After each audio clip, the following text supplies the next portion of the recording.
transport and roads, Murkomen was telling us that the president said we have to live within our means. So that is why we've stopped any projects that's going on.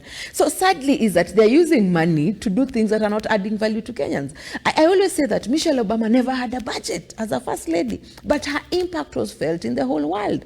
Why? Because she knew how to fundraise. And they should know that when the economy is doing well, Ian, even when you call us for a dinner worth 1 million for a cause that we believe in, Kenyans can be able to fundraise for you, but they cannot go pushing ideologies or visions at the expense of Kenyans' development. So I think the president has to also tell us that he needs to dispute what I say. I always argue that the president is a one-man show.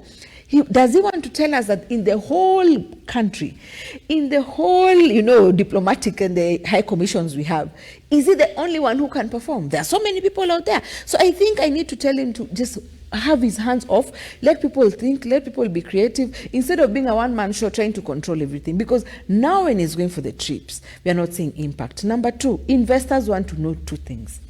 Is your cost of energy low? Do you have land? Remember one, they're telling us that the IPPs with the purchase agreements they got, I think they have a problem. I don't know how they're paid. It's an issue. They're always telling us it's a cartel kind of thing. And I'm asking, is the government a toothless bulldog? You cannot deal with these IPPs. You can deal with what can you do about the contract? There are ways you can leave this contract. They want to tell us that there was no exit clause in the contract. Number two, issue of land again.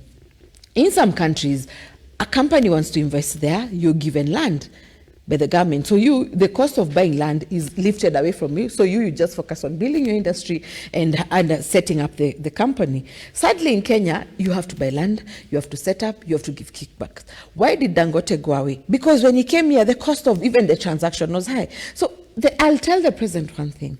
Kizuri cha jiuza, kibaya cha jitembeza. Let's first focus on ourselves. Let us look at our bottlenecks, our weaknesses internally, so that when we are doing so well, those investors will bring themselves. But as it is not adding any value right now to have him walking out or flying out. No.